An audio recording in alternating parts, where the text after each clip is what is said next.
Assalamualaikum warahmatullahi wabarakatuh. Alhamdulillah, puji syukur kehadirat Allah Subhanahu wa Ta'ala yang senantiasa memberikan rahmat serta hidayahnya kepada kita semua, sehingga kita masih dapat diberikan kesempatan untuk belajar bersama melalui media video ini. Baik, sebelumnya perkenalkan, nama saya Ratna Nirmala Roshida dengan NIM 210101607. Jadi di video kali ini saya akan memaparkan materi mengenai mata kuliah leadership yang diampu oleh Bapak Asep Firmansyah.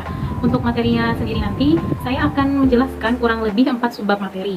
Yang mana materi yang pertama ada materi tentang teori pemimpin dan kepemimpinan, kemudian materi yang kedua ada materi tentang metode dan tipe kepemimpinan, kemudian materi yang ketiga ada kepemimpinan transformatif, dan materi yang terakhir ada materi tentang pentingnya komunikasi dan strategi komunikasi. Langsung saja mungkin untuk materi yang pertama tentang teori pemimpin dan kepemimpinan. Untuk sebenarnya apa sih pemimpin itu? Jadi pemimpin itu adalah seorang pribadi yang memiliki kecakapan dan kelebihan, khususnya kecakapan dan kelebihan di satu bidang, sehingga dia mampu mempengaruhi orang-orang lain. Nah, pemimpin yang efektif dalam menerapkan gaya tertentu dalam kepemimpinannya terlebih dahulu harus memahami siapa bawahannya dipimpinnya, serta mengerti kekuatan dan kelemahan dari bawahannya. Nah, untuk teori pemimpin dan kepemimpinan sendiri, di sini ada beberapa teori tentang pemimpin. Setidaknya ada 4 teori yang saya akan jelaskan. Yang pertama ada teori genetis, yang kedua ada teori sosial, yang ketiga ada teori ekologis, dan yang keempat ada teori kontingensi.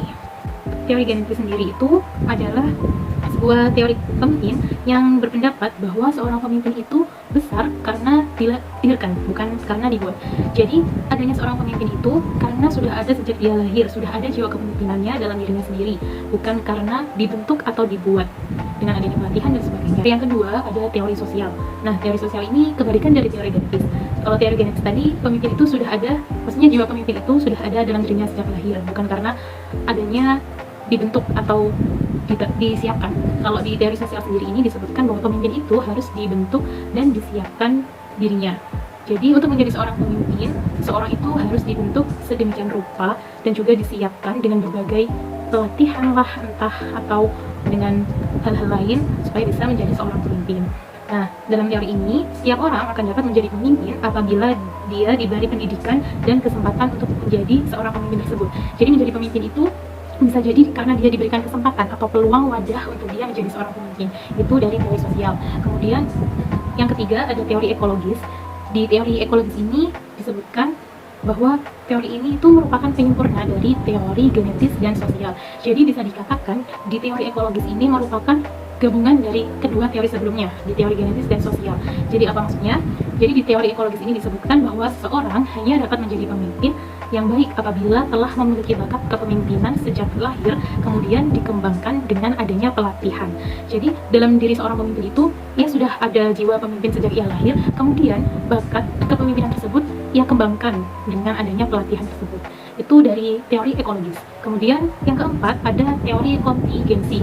Nah, dari teori ini disebutkan bahwa bakat kepemimpinan di teori kontingensi ini ada 3 faktor yang mempengaruhi seorang pemimpin. Yang pertama itu ada bakat kepemimpinan yang dimiliki, kemudian yang kedua ada pengalaman pendidikan, latihan kepemimpinan yang pernah diperolehnya misalnya. Kemudian yang ketiga ada kegiatan sendiri untuk mengembangkan bakat kepemimpinan dan kepemimpinannya tersebut. Jadi dari teori kontingensi ini bisa dikatakan pengembangan dari ketiga teori sebelumnya, yaitu teori genetis, sosial, dan juga ekologis. Kemudian ditemukan tadi 3 faktor yang mempengaruhi seorang pemimpin, ada bakat dalam dirinya, kemudian adanya pengembangan yang ia lakukan dengan menggunakan. Selanjutnya ada teori tentang kepemimpinan. Di sini ada kurang lebih 5 teori yang akan saya sebutkan dan akan saya jelaskan. Yang pertama ada teori sifat. Nah, di teori sifat ini, teori yang berusaha untuk mengidentifikasi karakteristik khas yang diasosiasikan dengan keberhasilan kepemimpinan. Jadi beberapa orang merupakan pemimpin alamiah dan dianugerahi beberapa ciri yang tidak dimiliki orang lain. Jadi seorang pemimpin itu mempunyai sifat atau karakteristik khas yang tidak dimiliki orang lain dalam memimpin sebuah organisasi ataupun kepemimpinan lainnya. Kemudian teori kepemimpinan yang kedua ada teori pribadi dan perilaku.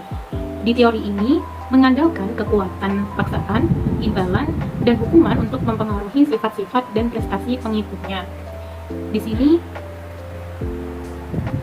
pemimpin mengandalkan kekuatan, paksaan, imbalan, dan hukuman. Kemudian yang ketiga ada teori kepemimpinan situasional.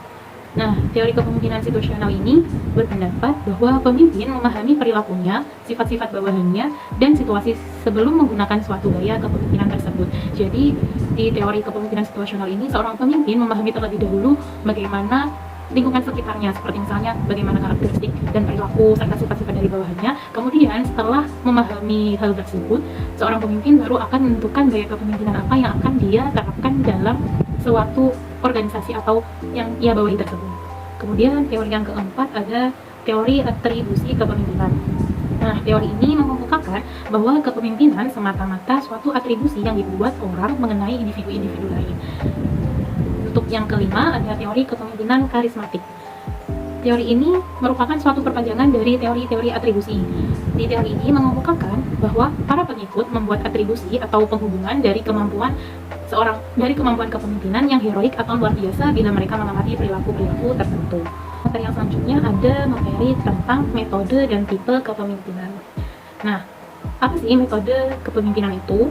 Jadi, metode kepemimpinan itu mengacu pada cara seorang pemimpin mempengaruhi, mengarahkan, dan juga memotivasi anggota tim atau organisasi untuk mencapai tujuan bersama. Baik, untuk metode kepemimpinan yang pertama itu ada kepemimpinan otoriter. Jadi mungkin kepemimpinan otoriter ini tidak asing lagi ya di telinga kita. Yang dimaksud dengan kepemimpinan otoriter itu sendiri adalah suatu gaya kepemimpinan yang memusatkan segala keputusan dan kebijakan yang diambil dari dirinya sendiri secara penuh. Jadi untuk pengambilan kebijakan dan keputusan itu semuanya pure murni dari seorang pemimpin tanpa ada campur tangan bawahan atau anggotanya. Kemudian yang kedua ada kepemimpinan demokratis. Nah, di kepemimpinan demokratis ini kebalikan dari kepemimpinan otoriter. Jika otoriter tadi berpusat pada pemimpin, di kepemimpinan demokratis ini menjunjung tinggi derajat dan harkat manusia yang dipimpinnya. Jadi, para anggota atau bawahnya itu diberikan kesempatan untuk dapat memilih suatu keputusan atau kebijakan, diikut sertakan dan dilibatkan oleh seorang pemimpin. Nah, untuk yang ketiga, metode kepemimpinan ketiga ada metode kepemimpinan situasional. Di metode kepemimpinan ini itu disebutkan atau diartikan bahwa keefektifan gaya kepemimpinan itu tergantung pada situasi. Jadi gaya kepemimpinan atau metode kepemimpinan yang digunakan oleh seorang pemimpin itu situasional, sifatnya situasional, mengikuti situasi tertentu, seperti itu. Kemudian yang keempat ada kepemimpinan adaptif. Nah, kepemimpinan adaptif ini meliputi dua dimensi, yaitu doing agile dan being agile. Doing agile berarti pemimpin memiliki pemahaman mengenai ketangkasan strategis dan perspektif bisnis serta prinsip dan praktik khusus untuk membantu membangun organisasi yang agile sehingga dapat mengatasi turbulensi bisnis. Yang kelima ada kepemimpinan visioner. Nah, kepemimpinan visioner itu adalah metode kepemimpinan yang menekankan pada pengembangan visi dan cita-cita yang jangka panjang untuk organisasi dan kelompok. Jadi, pemimpin itu sudah memiliki visi dan misi dan cita-cita untuk organisasi atau kelompoknya itu, kemudian dia menggunakan metode visioner ini untuk bisa berfokus mengembangkan visi-misi yang sudah ditentukannya tersebut. Nah, untuk yang keenam ada metode kepemimpinan laissez-faire. Metode ini didasarkan pada kepercayaan. Jadi, pemimpin melepaskan tanggung jawab dan menghindari pengambilan keputusan. Secara khusus, pemimpin memberikan otoritas pengambilan keputusan kepada mereka. Kemudian yang ketujuh ada kepemimpinan transaksional. Nah, metode transaksional itu merupakan suatu dinamika pertukaran antara pimpinan dan bawahan, di mana pimpinan menetapkan sasaran-sasaran khusus, memonitor perkembangan, dan mengidentifikasi rewards atau penghargaan yang dapat diharapkan oleh bawahan bila mana sasaran dapat dicapai. Yang kedelapan ada metode kepemimpinan transformasional. Nah, metode ini adalah model pemimpin yang mengkomunikasikan visi dan tujuan organisasi secara jelas sehingga bawahan dapat mengidentifikasi dan cenderung menimbulkan pengaruh yang kuat pada pengikutnya. Kemudian yang terakhir yaitu metode kepemimpinan serpan.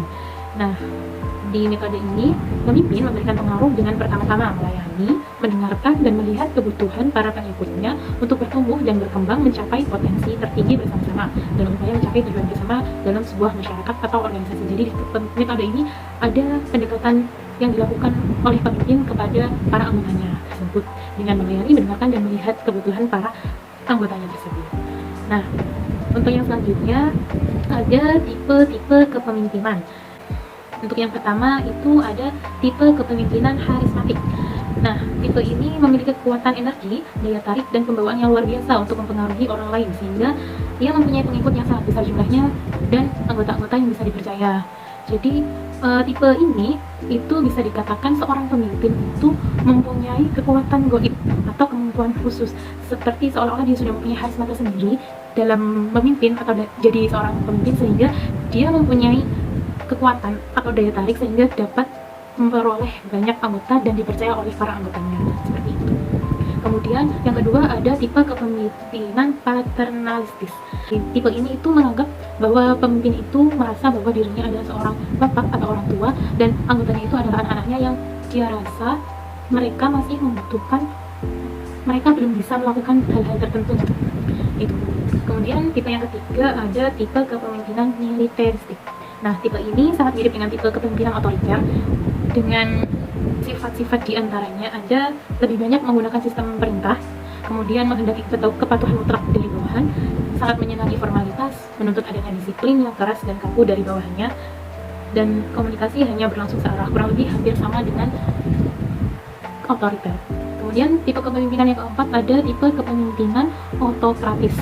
Nah, adapun ciri-ciri dari kepemimpinan ini diantaranya ada pemimpinnya selalu berperan sebagai pemain tunggal, kemudian berambisi untuk merajai situasi, setiap perintah dan kebijakan selalu ditetapkan sendiri, bawahan tidak pernah diberi informasi yang mendetail tentang rencana dan tindakan yang akan dilakukan. Nah, dari tipe kepemimpinan yang kelima ada tipe kepemimpinan laissez-faire. Nah, pada tipe ini praktis pemimpin tidak memimpin, jadi dia membiarkan kelompoknya dan setiap orang berbuat semaunya sendiri.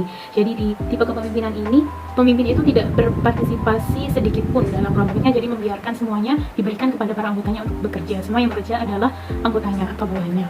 Kemudian tipe kepemimpinan yang keenam ada tipe kepemimpinan populistis. Tipe ini itu berpegang pada nilai-nilai masyarakat yang tradisional, tidak mempercayai dukungan kekuatan serta bantuan hutang luar negeri. Jadi di tipe ini mengutamakan penghidupan kembali sikap nasionalisme. Kemudian tipe kepemimpinan yang ketujuh ada tipe kepemimpinan administratif atau eksklusif. Nah, tipe kepemimpinan ini itu kepemimpinan yang mampu menyelenggarakan tugas-tugas administrasi secara efektif. Jadi pemimpinnya itu biasanya terdiri dari teknokrat dan administrator perusahaan yang menggerakkan dinamika modernisasi dan pembangunan. Kemudian tipe kepemimpinan yang terakhir ada tipe kepemimpinan demokratis. Nah, tipe ini berorientasi pada manusia dan memberikan bimbingan yang efisien kepada para pengikutnya. Jadi terdapat koordinasi pekerjaan pada semua bawahan dengan penekanan dan rasa tanggung jawab internal dan kerjasama yang baik. Itu untuk materi mengenai tipe kepemimpinan. Oke, materi selanjutnya, materi yang ketiga ada kepemimpinan partisipatif. Jadi apa sih kepemimpinan partisipatif itu? Nah, di sini menurut Burhanuddin dan Syamsuri dijelaskan bahwa kepemimpinan partisipatif itu merupakan salah satu dari gaya kepemimpinan yang dipakai seorang pemimpin, yaitu dengan kepercayaan dan kredibilitasnya, kemudian memotivasi orang-orang yang melibatkan pemimpin dalam proses pengambilan keputusan. Jadi, kepemimpinan partisipatif itu kepemimpinan yang memberikan ruang dan peran secara signifikan kepada bawahan dalam menjalankan aktivitas proses pengambilan keputusan.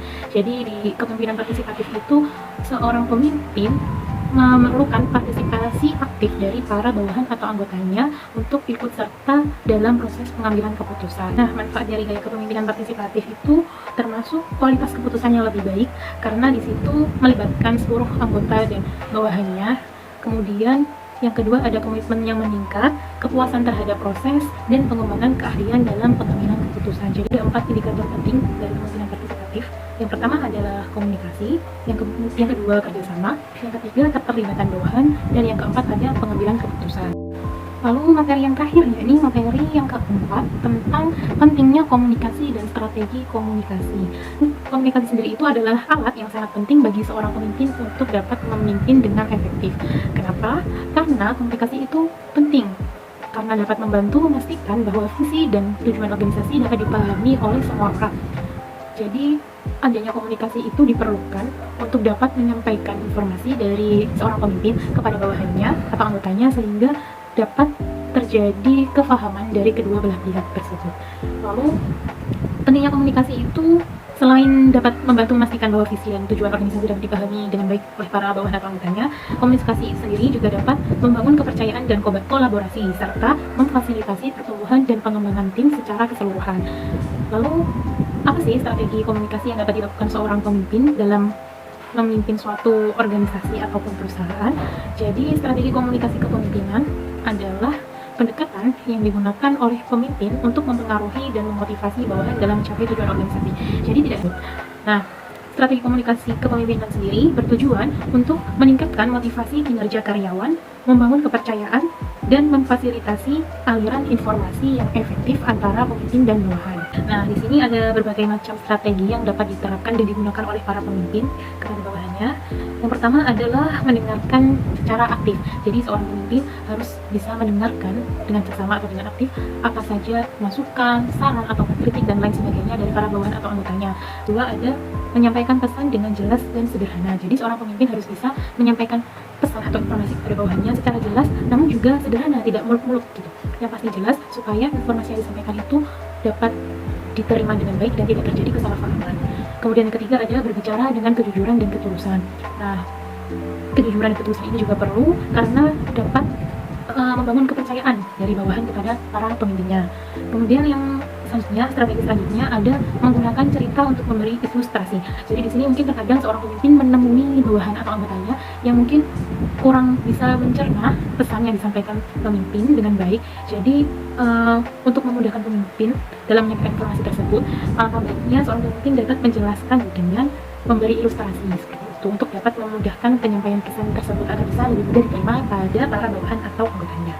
Kemudian strategi selanjutnya ada meningkatkan visibilitas.